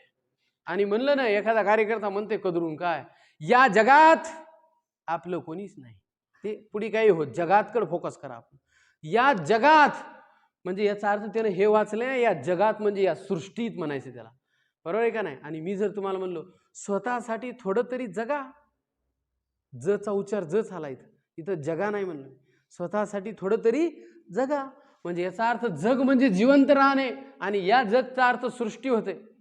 म्हणून जिथं गाईचा ये लागल सहकार्य त्याला तालव्य म्हणा, जिथं लागणार नाही सहकार्य त्याला दंत तालव्य म्हणा. फार सोपं आहे. मग कोणताही शब्द सांगा. आता तुम्ही च पासून तयार केला त्यानं चव. कोणता शब्द तयार केला त्यानं? चव. तर चवला चवच वाचतात का? चव, चव ना. मग उत्तर काय? दंत तालव्य. राईट? गाईचं हे लागायले का एवढंच बघायचं. जहाज, जहाज, जच दंत तालव्य. करेक्ट. कारण जहाज थोडे म्हणाले तुम्ही, इकडे लिहा. बरोबर आहे का? दुसरं शब्द तयार होणारा सांगा. जमाव, जमाव, दंत तालव्य. चाकर, चाकरच का चाकर? ये लावून पहा ना, काही नाही. चाकर असते का? नाही, चाकरच असते. मग दंत तालव्य. जवरक ये लागन तवर दंत तालव्य, ये लागायले तालव्य. फार सोपा कार्य. कोणताही शब्द लिहायच्यापासून सुरू होणार, ॲज युअर विश. छ पासून सांगा, च पासून सांगा. चाबी लिहिते ती चाबी, त्याला चाबी म्हणत नाही तुम्ही. आता मी लिहिलं ना असं, याला म्हणतात चाबी. ती चाबी घे नाही, चाबी घे म्हणता. म्हणजे लिहिलंय चाबी पण म्हणतात चाबी. याचा अर्थ गाईचा ये लागायले म्हणल्यावर तालव्य. ओके, फार सोपं आहे. तालव्य आणि दंत तालव्य. नेक्स्ट ट ठ ड ढ म्हणा. ट ठ ड ढ. बरोबर आहे. जो मुखाचा तुमचा भाग आहे, समजा याला जर तुमची वरची हे कार्यक्रम समजिला, बरोबर आहे का नाही, तर इथं ऐन आदामधात तुम्हाला ट म्हणताना जिभेचा शेंडा लागते. ट जिथं बी स्पर्श व्हायला ट म्हणताना जिभेचा शेंडा, तो लय टणक भाग आहे बघा तुम्ही. बरोबर आहे. आणि ज्याला अजून ताळू कळाले ती बी सांगताय ती समजून पुन्हा. ट म्हणताना जिथं लागला का ट, त्याच्या मागचा भाग मृदू टाळू, आणि ट म्हणताना जी पुढी लागला टच्या पुढचा भाग आहे दाताकडे येताना तो कठोर टाळूचा भाग. आणि दोघांच्या दोन टाळूच्या मधात जिथं शेंडा लागायला जिभेचा आता, म्हणून पाहणं ट ठ ड ढ न एकाच जागेवर लागायला, त्याला मूर्धा नाव आहे, मूर्धा. आणि मूर्धेला लागून ज्याचा उच्चार होतो त्याला मूर्धन्य म्हणतात, मूर्धन्य. ट ठ ड ढ न मूर्धन्य. तथ दधन दंत्य. आता तथ दधन म्हणून पहा जीभ कशाला लागते. त म्हणल्या म्हणल्या दाताला लागायली जीभ, तुमची इच्छा नसली तरी लागत. त बिना लावता दाताला म्हणता बी येत नाही. त बरे का नाही. त थ द लागतेच, थोडी का होईना जीभ दाताला, म्हणून त्याला काय नाव आहे, जिभेचा शेंडा दाताला लागायला म्हणून दंत्य. बरोबर. आमच्या पोराने प्रश्न विचारला तथ दर म्हणताना जीभ कोणत्या दाताला लागते. मी म्हणलं समोरच्या दोन. ते म्हणलं एखाद्याला पुढचे दोन दातच नसल्यावर. मी म्हणलं आता हे काय प्रयोग केला नाही आपण, बरे का नाही. तथ दधन तर जीभ दाताला लागाय पाहिजे, लागायली ती, म्हणून पहा. प प ब म्हणताना ओठांची हालचाल व्हाली का पहा, दोन्ही ओठ एकमेकांना टच व्हायले, स्पर्श व्हायले. प म्हणताना आतापर्यंत असं काय होईने गेलं, दोन्ही ओठ एकमेकाला स्पर्श होईने गेले, पण आता व्हायलेत प म्हणताना, म्हणून यांना काय नाव आहे, ओष्ठ. बघा तक्त्यात आपल्याला उच्चार स्थान बी कळालं. पहिला तक्ता क ख ग घ न कंठ्य, च छ ज झ न तालव्य, ट ठ ड ढ न मूर्धन्य, त थ द ध न दंत्य आणि प फ ब ब म ओष्ठ. परीक्षेत प्रश्न असा येतो, खाली दिलेल्या वर्णांचे उच्चारस्थान ओळखा किंवा वर्ण आणि उच्चारस्थानाच्या जोड्या जुळवा. तेव्हा तुम्हाला इकडे देतात वर्ण, इकडे देतात त्याचं उच्चारस्थान, बराबर तुम्हाला लिहावं लागते कोण कोणाचं उच्चारस्थान आहे. आलं लक्षात. जसं स्वरांचं बघायचं का आता, मग तुम्हाला लक्षात येणं गेलं तर कंठी आता कळालं ना बऱ्यापैकी, कंठी काला म्हणतात तालव्य, तर याच्यात बी आपण ऍड करू शकतो या तक्त्यातच काय स्वर बाजूला. बरं याला तर नाही पाहिजे पण मुद्दाम करायचं, आपले प्रश्न कव्हर व्हालेत ना. कंठी स्वर कोणते होते मग, अ आ यांचा उच्चार कंठातून होऊ लागला. तालव्य स्वर कोणते होते मग, ई ई यांचा उच्चार तालूच्या माध्यमातून व्हायला. मूर्धन्य स्वर कोणता आहे, जिथं ट म्हणताना जीभ लागते तिथंच रू म्हणताना जीभ लागते, म्हणून पहा रू.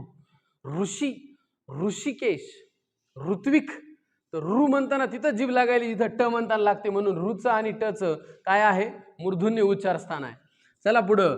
त त द ध म्हणताना दाताला लागली का, तसं लू म्हणताना दाताला लागते लू.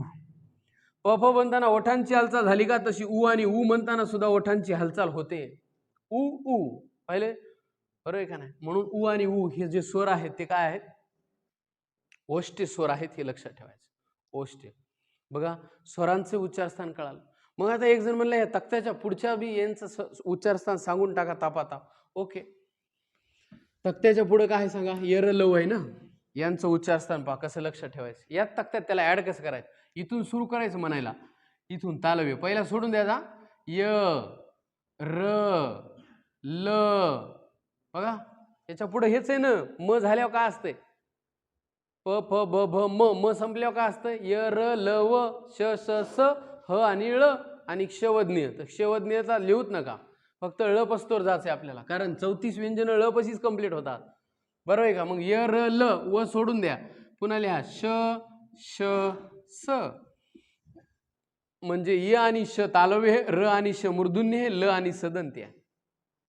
बघा ना याच्या पुढे फक्त म्हणाय सुरू करा, य र ल व गायब, श श स. आता कोण राहिला, ह. ह ला इथं लिहायचं कंठी, ह चा उच्चार इथून होतो कंठात, ह आणि ळ ळ ळ लास्ट राहिला मूर्धन्य, फिनिश. 34. व का सोडून दिला, कारण व या वर्णाचं उच्चारस्थान अपवादात्मक आहे. दात आणि ओठ या दोघांच्या सहकार्याने व चा उच्चार होतो, म्हणून त्याला दंतोष्ठ म्हणतात. दात आणि ओठ यांच्या सहकार्यानेचा उच्चार होतो म्हणून याला दंतोष्ठ म्हणतात. झाले का पहा व्यंजन 34 ला 34. य र ल व श स. आपला एक टॉपिक इथं कव्हर व्हायला, तुम्हाला म्हणलं होतं नंतर सांगतो. त्या टॉपिकचं नाव काय, उच्चार स्थान. आता प्रत्येकाचं उच्चार स्थान आपल्याला कळालं. अजून दोघं राहिले असतील तर त्याचं लिहून टाका लगेच. काय, ए आणि अय संयुक्त स्वर आहेत ना, मग ए ची फोड काय केली ती सांगा बरं. ए ची अ आणि ई ना, अ आणि ई. मग अ ला काय नाव दिले, कंठ्य, आणि ई ला काय नाव दिले, तालव्य. मग दोघायला एकत्र केल्यावर काय बनन, कंठ तालव्य. म्हणून ए आणि अय कंठ तालव्य. ओ आणि आव यांची फोड सांगा, ओ आणि आव. तर यांची फोड होती आपली अ म्हणल्यावर, सॉरी अ अधिक उ ना, अ अधिक उ किंवा उ. तर अ काय सांगा, कंठ्य, आणि उ काय आहे, ओष्ठ्य. कारण हे दोघं जण आहेत ना बाबा त्या ओ आणि आव मध्ये, अ बी हे आणि उ बी हे. मग अ म्हणजे कंठ्य आणि उ म्हणजे ओष्ठ्य, दोघांना मिळून जे बनला त्याला म्हणतात कंठोष्ठ्य. बरं आहे का नाही? आता कोणता राहिला सांगा, प्रत्येकाचं उच्चार स्थान आपण पाहिलेलं.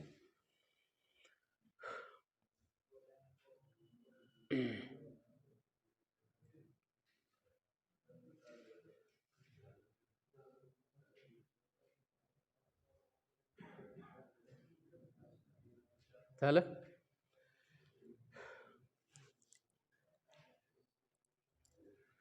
ओके, तक्ता तुमच्या लक्षात आला असेल तर तक्त्याच्या पुढचा भाग आपण पाहू.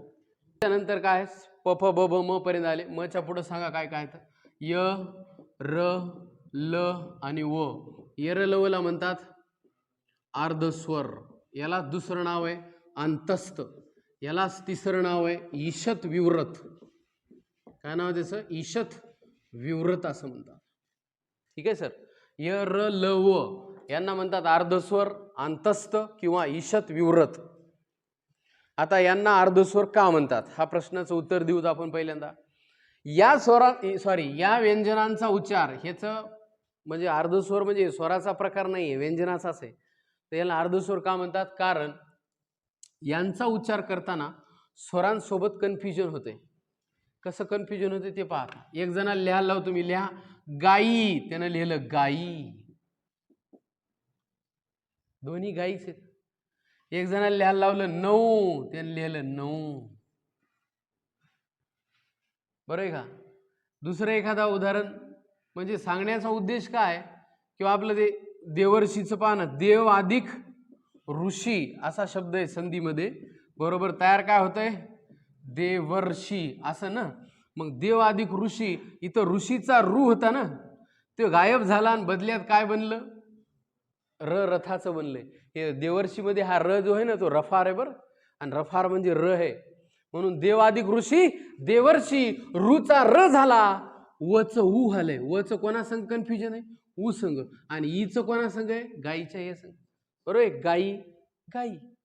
म्हणजे यांचा उच्चार अनुक्रमे ई उ रू आणि लू या स्वरांसारखा होत असल्यामुळे यांना अर्धस्वर म्हणतात.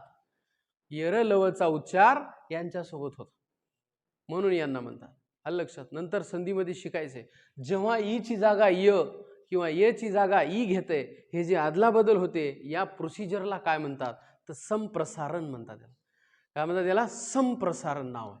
बरोबर आहे का ना. यांच्या बदल्यात तुम्ही ते जे लिहिलं रे, की त्याला नाव आहे संप्रसारण. हे काही नाही अलग. संप्रसारण म्हणजे याच्या जागेवर तुम्ही स्वरांचं कन्फ्युजन आणि स्वरांचं स्वर लिहायला लावलं तर तुम्ही याचं नाव लिहिता का, बरोबर आहे का. आता बराबर कोणतं आहे ते वेळेच्या वेळेला सांगायचं तुम्हाला. नवरात्र नावाचा परीक्षेत शब्द आलता हो, आणि याची फोड सांगा म्हणली. सगळ्या जगाला माहिती आहे, पण पर्याय अशी आलती, नवरात्रींचा समूह. पा नऊ कसं आलं, एकाने लिहिलं नवरात्रींचा समूह, बरोबर आहे, आणि एकाने लिहिलं नवरात्रींचा समूह. सगळ्या जागेवर रात्रींचा समूहच आहे, पण नऊ कोणचं बरोबर आहे, हे आलं तर एक्झामला. तर त्यावेळेस तुम्हाला कळलं पाहिजे हे बी नऊ नव्हतं, हे बी नऊ नव्हतं. नऊ स्वरांचा उच्चार बरोबर. नवरात्री समूह बघा, आज बी गेल्यावर प्रश्न जशाच तसा आहे बुकमध्ये दिलेला, नवरात्रींचा समूह.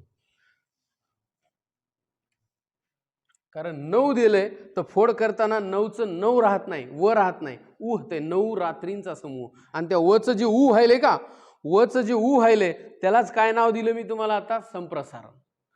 बरोबर आहे, ते बदल होतच असतो तसा. तर असू द्या, पहिला प्रश्न याच्यावरचा कव्हर झाला. याला अर्धस्वर का म्हणतात आणि याचे दुसरे नाव काय आहेत हे बी कळालं. Okay sir. आता पाहू आपण याच र ची माहिती. लक्ष द्या, र लिहिण्याच्या मराठी व्याकरणात 4 पद्धती आहेत. र लिहिण्याच्या पद्धती किती आहेत मराठीत, 4. कोणकोणत्या आहेत ते पहा. नंबर 1, पहिली पद्धत आहे सूर्य, र दिसायला. दुसरी पद्धत आहे राष्ट्र, र दिसायला. तिसरी पद्धत आहे प्रकार, र दिसायला. आणि चौथी पद्धत आहे कुऱ्हाड. कुऱ्हाड म्हणताना बी र दिसायला का पहा. एक आडवी मांडणी दिसायली, एक त्या अक्षराच्या खाली लिहिलेला दिसायले, एक त्याला रफार दिसायला, हा बी रफार. तर सूर्य, पुन्हा लिहिलं राष्ट्र, पुन्हा लिहिलं प्रकार, पुन्हा लिहिलं कुऱ्हाड. तर र किती प्रकार लिहिलं? 4 प्रकार आहे. म्हणून परीक्षेत असं येऊ शकते र लिहिण्याच्या पद्धती किती आहे? तर उत्तर 4 पद्धती आहे. आता पुढचं र या वर्णाबद्दल आणखीन काही माहिती सांगतो. राष्ट्र नावाचा शब्द तुम्ही जर दोनदा तीनदा वाचला, राष्ट्र राष्ट्र, तर ते ट्र म्हणताना मुखामध्ये का नाही कंपन होते, कंपन. म्हणून र ची आणखीन एक आयडेंटिटी आहे, र लाच काय म्हणतात? कंपित वर्ण असं म्हणतात. म्हणून मराठीतला कंपित वर्ण ओळखा असं जर आलं तर म्हणायचं र हा मराठीतला कंपित वर्ण आहे. कंपित वर्ण. नेक्स्ट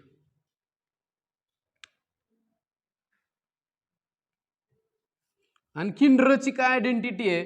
तर र ला म्हणायचं दंडविरहित व्यंजन आहे. ते दंडविरहित व्यंजन. आता दंड लक्षात येत नसेल तर मी या ठिकाणी सांगतो एका मिनिटात, बरोबर आहे. तसं तर हिंदीमध्ये हा पूर्णविराम असतो, मराठीमध्ये याला दंड म्हणतात. जेव्हा आपण म्हणतो आता विश्वात्मके देवे दंड, येणे वाग्यज्ञे तोषावे डबल दंड, तेने बरोबर आहे का? तो शोनी मज द्यावे पसायदान, हे कवितेचं चरण संपल्यावर ध्रुवपदामध्ये असे डबल दंड पाहिले असतील. ओके, तसं मराठीमध्ये उभ्या रेषेला आपण दंड नाव दिलेलं आहे. तसं दंड विरहित म्हणजे काय? र ला कुठे दंड दाखवणं नाहीच आहे. मग कसा असतो दंड ते ऐका. आता मी क लिहिलं, क याच्या आईन आधामधात दंड आहे, मग याला म्हणतात मध्यदंड.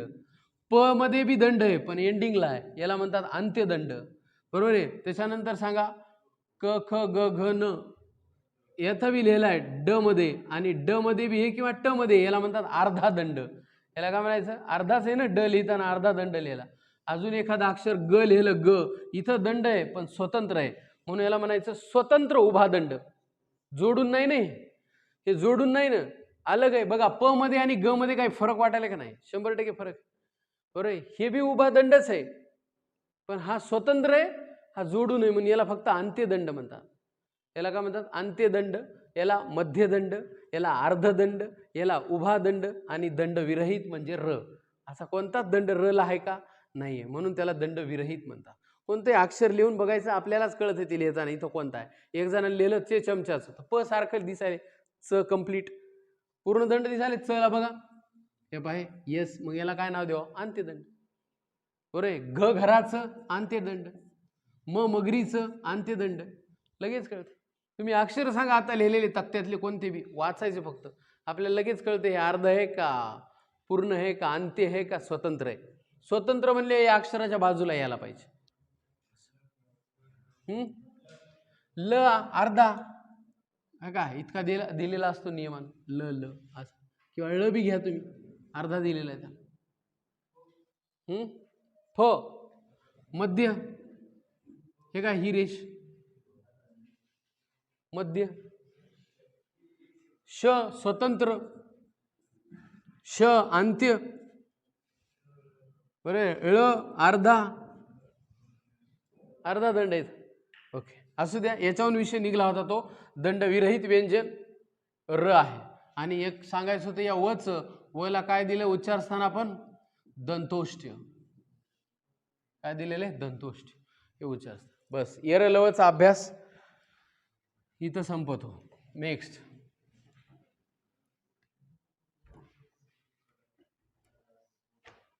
वच्या नंतर सांगा श, श आणि स, याला म्हणतात सर उष्मे किंवा घर्षक. उष्मे किंवा घर्षक, किंवा याला दुसरं नाव आहे ईशत पृष्ठ. ईशत पृष्ठ असं सुद्धा म्हणतात शससला. आता पहा शस यांना उष्मे का म्हणतात?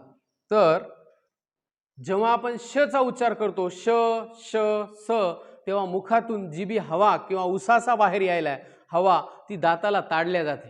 बघा दुसरं कोणतं अक्षर म्हणलं आपण म्हणूता क, क म्हणताना काहीच होईना, प काही नाही, पण तुम्ही श जसं म्हणले जी बी हवा आली ती कुठं ताडायली? दाताला अडवल्या जाते. आणि कंटिन्यू जर अशी ती हवा ताडली श श श म्हणताना, तर त्या हवेमुळं, बरोबर आहे का नाही, दाताचं हवेसोबत घर्षण होते, आणि घर्षणामुळं काय निर्माण होत असते? उष्णता निर्माण होते. उष्मन म्हणजे वायू, उष्मन म्हणजे वायू असतो, आणि वायू म्हणजे आपल्या मुखावाटे श म्हणताना जो वायू यालाय तो दाताला आडल्या चाललाय, आणि दातासोबत वायूचं घर्षण व्हायलंय, घर्षणामुळे उष्णता निर्माण व्हायली, म्हणून त्याला उष्मी किंवा घर्षक असं नाव दिलेलं आहे. नेक्स्ट श स स आपल्या लक्षात, यांना आपण कठोर व्यंजन नाव दिलं, आठवते का? नेक्स्ट महाप्राण सुद्धा आहेत एका, आता यायले हच्या याच्या पुढचाच भाग आहे. ह म्हणजे काय? महाप्राण. का म्हणतात याला महाप्राण? फुफ्फुसातील हवा तोंडावाटे बाहेर फेकली जाते. ह या वर्णाचा उच्चार करताना फुफ्फुसातली हवा तोंडावाटे बाहेर फेकली जाते, म्हणून हला काय म्हणतात? महाप्राण म्हणतात. असे मराठीत 14 महाप्राण. किती महाप्राण आहे? 14 महाप्राण. कोणकोणते? आता पुन्हा तक्ता काढावं लागेल आपल्याला, मग ते लिहायचे म्हणजे. बरोबर आहे का नाही? क ख ग घ न, च छ ज झ न, ट ठ ड ढ न, त थ द ध न, शेवटचा आहे प फ ब भ म. राईट. आता बघा महाप्राण कोणते कोणते गोल करतो. तक्त्यातली ही दुसरी लाईन 1 2 3 4 5, पुन्हा चौथी लाईन 1 2 3 4 5, 5 आणि 5 10, नंतर हे 3 13 आणि हे खुद 1 14. आता यांना महाप्राण का म्हणतात? तर इंग्रजीचं सहकार्य घेऊ समजून घ्यायला. याच्यामध्ये यचं सहकार्य आहे. काही जण म्हणजे ह ची छटा आहे. एक जण म्हणला ह ची छटा कसं काय? मग लिहून दाखव म्हणा त्याला ख ची स्पेलिंग. जर मधात ह नसतं तर ख लिहिताना एच काऊन याले? याले का नाही? क म्हणताना येते का? के ए, पण ख म्हणताना याले ना के एच ए. मग जिथं जिथं त्या एचचं सहकार्य आपल्याला लागतंय समजायचं महाप्राण आहे. या महाप्राणासाठी अपवाद एकच बरं, एच येते पण महाप्राण नाही. कोण? च चमचाचं च. हा अपवाद आहे. का? याच्या स्पेलिंग मध्ये बी एच आहे पण ते महाप्राण नाही. लक्षात राहू दे. आता महाप्राण 14 आहेत. किती पैकी? 34 पैकी. 34 मधून 14 गेले, किती उरले? 20. या 20 जणांना म्हणतात अल्पप्राण. या 20 जणांना काय म्हणायचं? अल्पप्राण. मग 34 व्यंजन तुमच्या समोर आहेत आता बी. त्या 34 मधले कट करा, 14 उरतात 20. त्या 20 जणांना म्हणायचं अल्पप्राण. अल्पप्राणाला अपवाद कोण आहे? स. स च्या स्पेलिंग मध्ये इथं बघा आपण लिहिलं हे, याच्या स्पेलिंग मध्ये एच नाहीये तरी पण तो महाप्राण आहे. तो काय? महाप्राण. स च्या स्पेलिंग मध्ये एच नसून भी महाप्राण आहे. च च्या स्पेलिंग मध्ये एच असून भी ते अल्पप्राण आहे. एवढं तर लक्षात राहू द्या. महाप्राण 20, अल्पप्राण 20, महाप्राण किती? 14.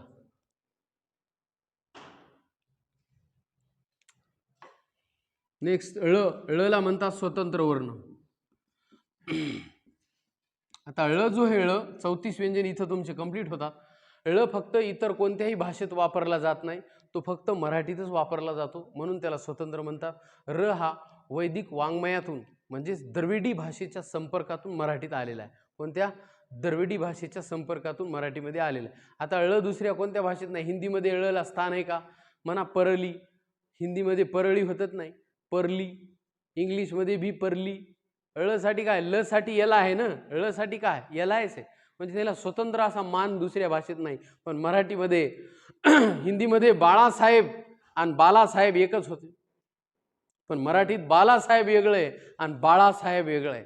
बरोबर आहे का नाही? म्हणून ळला मराठीत स्वतंत्र स्थान आहे, म्हणून ळला काय म्हणतात? स्वतंत्र वर्ण म्हणतात. तो द्रविडी भाषेच्या संपर्कातून मराठीत आला आहे.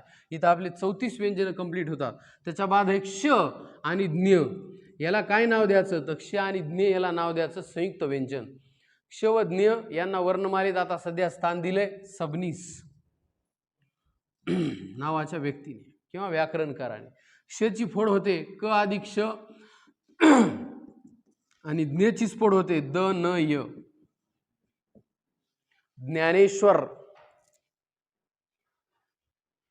ज्ञ शब्द वाचला ज्ञ तर इंग्लिश मध्ये असं लिहिता तुम्ही DNYA आहे का नाही? तर हे ये नका लिहू सध्या. DNY लिहा. डी म्हणजे द, न म्हणजे न आणि वाय म्हणजे य. द न य या तिघायला एकत्र वाचल्या ज्ञ बनते. क्ष आणि ज्ञ यांना आपल्याला 2 मिनिटानंतर जोडाक्षर बी म्हणायचे. काय म्हणायचे? जोडाक्षर. पण कधी? यांना स्वर दिल्यावर. कारण जोडाक्षराची व्याख्या काय? व्यंजन अधिक स्वर म्हणजे जोडाक्षर. तर सध्या क्ष आणि ज्ञ लक्षात राहिलं का? पहा, क अधिक क्ष मिळून क्ष बनतो. जेव्हा व्यंजनाची संख्या मोजा म्हणून येईल का तेव्हा क्षला 2 म्हणायचं आणि ज्ञला 3 म्हणायचं. क्षला 2, ज्ञला 3. किती व्यंजन आहेत बघा त्याच्यामध्ये? 2 आणि 3 आहेत. ठीक आहे. नेक्स्ट संयुक्त व्यंजन आता सांगितलं. नंबर 2 द्वित्व लक्षात घ्यायचं. आता द्वित्व म्हणजे काय, आणि नंबर 3 जोडाक्षर म्हणजे काय. तर संयुक्त व्यंजन पहा, व्यंजन अधिक व्यंजन म्हणजे संयुक्त व्यंजन, जे की आत्ताच पाहिलं, बरोबर आहे का नाही. नेमकंच उदाहरण दिलं याचं, काय काय, क्ष व ज्ञ. काय फोड केली ती तुम्हीच सांगा, बरोबर आहे का. ज्ञची फोड होती द न य, व्यंजन अधिक व्यंजन, बरोबर आहे. इथं केली ती क अधिक श, व्यंजन अधिक व्यंजन.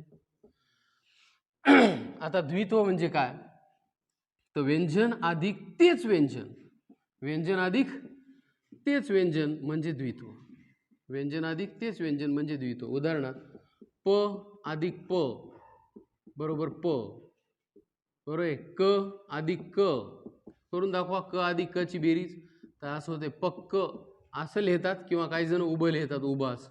म्हणून जोडाक्षर लिहिण्याच्या पद्धती किती, असं जर आलं तर 2 म्हणायचं, एक आडवी पद्धत आणि एक उभी पद्धत. मी आडव्या पद्धतीने बी पक्क लिहून दाखवलंय.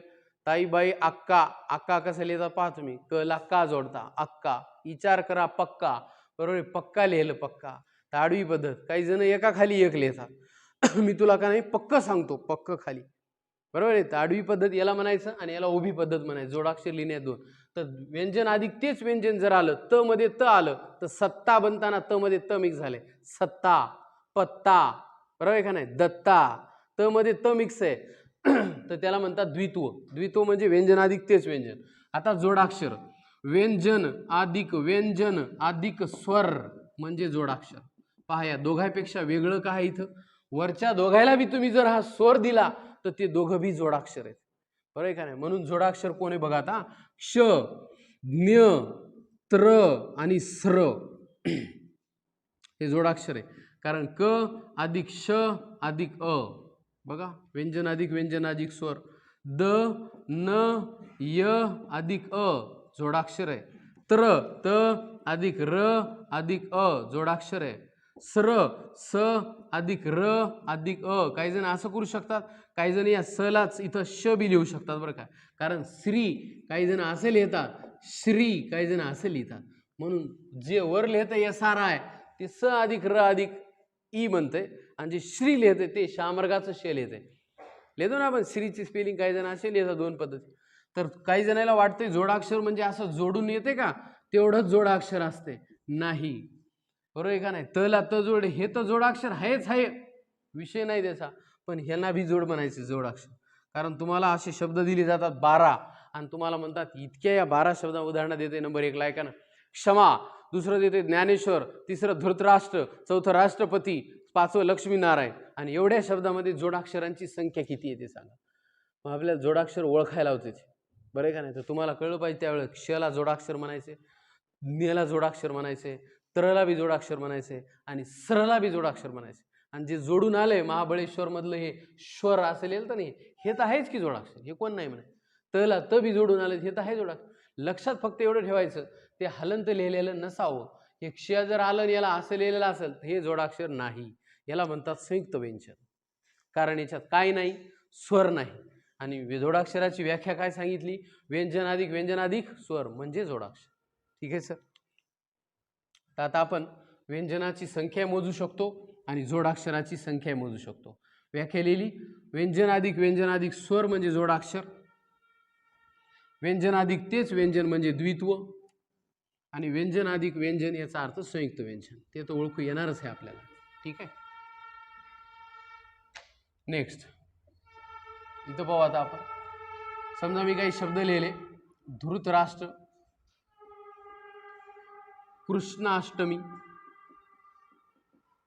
ज्ञानेश्वर, लक्ष्मीनारायण, राष्ट्रपती, महाबळेश्वर. समजा असे शब्द आलेत आणि तुम्हाला काय विचारलं, या शब्दामध्ये व्यंजनाची संख्या किती आहे. कशाची संख्या विचारली, व्यंजन. मग आता व्यंजन मोजताना स्वर मोजायचे का, नाही, बरोबर आहे. पुस्तकात आता याची फोड करायची म्हणले अशी दिलेली प्रत्येकाची, इतकी शक्य नाही करणं. कृष्ण अशी फोड करायची, क अधिक रू तयार झाला क्रू, राईट. श जशास तसं, नंतर न, आणि न मध्ये काय दळलेलं आहे, अ. कृष्ण अशी फोड होईल.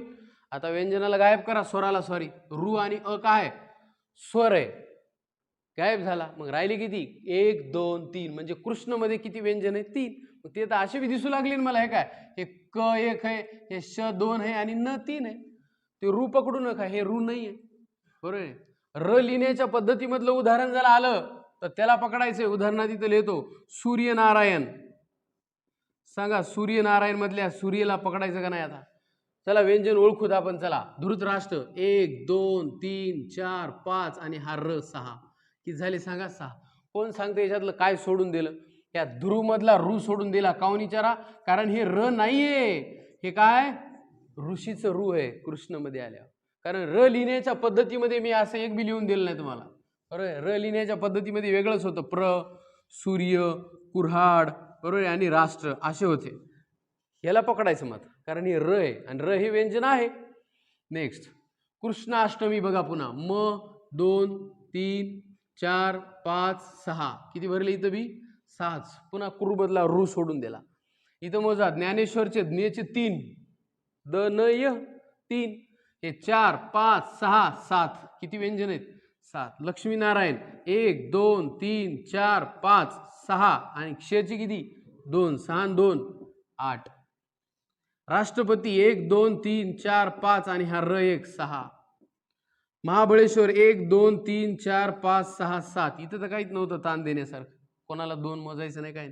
सूर्यनारायण 1 2 3 4 5 6 7. किती भरू सांगा, बरोबर आहे का नाही. सूर्यनारायण. स्वर कशाला मोजायचे, व्यंजन मोजायचे तर व्यंजनच. फक्त आपल्याला कळलं पाहिजे क्षला 2 मोजायचेत, ज्ञेला 3 मोजायचेत, स्र आलं तर 2 मोजायचेत, त्र आलं तरी 2 मोजायचेत, आणि प्र आलं तरी 2 मोजायचेत. येवर रफार आला तरी 2, र ला ह जोडलेला असेल तरी 2, ट्र आलं तरी 2. एवढंच कळायला पाहिजे. क्रू असा जर शब्द एखादा दिसला हे लागलेलं तर याला एकच मोजायचे व्यंजन म्हणताना, बरं का. हे जोडाक्षर बी नाही, हे अक्षर आहे.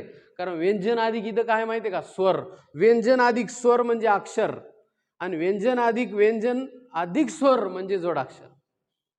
2 किंवा 2 पेक्षा अधिक व्यंजन एकत्र जर आले आणि त्यामध्ये स्वर मिसळला तर जोडाक्षर बनतंय. बोला. आता याची फोड करायची म्हणल्या बराच वेळ गेला असता, बरोबर आहे का नाही. आणि जोडाक्षर मोजा म्हणल्या याच्यावर फोकस. हे बी जोडाक्षर आहे, हे बी जोडाक्षर आहे, हे बी जोडाक्षर आहे, हे बी जोडाक्षर. आता महाबळेश्वर मध्ये एकच जोडाक्षर आहे, सूर्यनारायण मध्ये एकच जोडाक्षर आहे, रवर रफार. दिसायला का जोडाक्षर म्हणल्या. राष्ट्रपतीमध्ये एकच राष्ट्र लिहिताना जे लिहिलंय ते. लक्ष्मीमध्ये एकच दिसायला जोडून लिहिल्यामुळं. अलग अलग असतं 2 म्हणलो असतं. हां आता बघा इथं 2 आहेत. ज्ञानेश्वरमध्ये 1 आणि श्वर मधला हे 1 2 जोडाक्षर. अंडरलाईन करतो 1 1 2. बघा धृतराष्ट्रमध्ये फक्त एकच राष्ट्र. राष्ट्रपतीमध्ये आपण असं जर धरली तुम्ही ह्याला, हे 1 होते, बरं आहे का नाही. आणि ह्याला जर पकडलं तर मग 2 होता, बरं आहे का नाही. परंतु ह्यामध्ये तुम्ही असं करायलेत ना, राष्ट्रपतीची फोड करताना 1 2 3 आणि अ करायले तुम्ही, एकदाच मोजायले त्याला. आलं लक्षात. ह्याला नाही पकडता येणार ना, तुम्ही याला म्हणायले ना, बरोबर. ह्याला का नाही म्हणायचं, काऊन याच्यात स्वर कुठे याला लक्षात. जर मी हे शब्द असा लिहिला असता अष्टावधानी, अष्टावधानी समजा शब्द आला तर याला पकडायचं. काऊन आता बघा 1 बरोबर आहे, त्याच्यानंतर ट 2 आणि अला काना आ नावाचा स्वर आहे त्याच्यात, राईट सर. तसं याच्यात स्वर कोणता मिक्स करता, बरोबर आहे. म्हणून राष्ट्र जे जोड आले ते जोडूनच आलेले.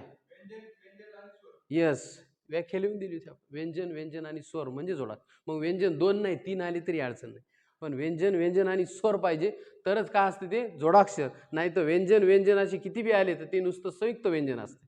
आणि व्यंजन आणि स्वर आला, एकच व्यंजन आणि एक स्वर, त्याला अक्षर म्हणतात, राईट सर.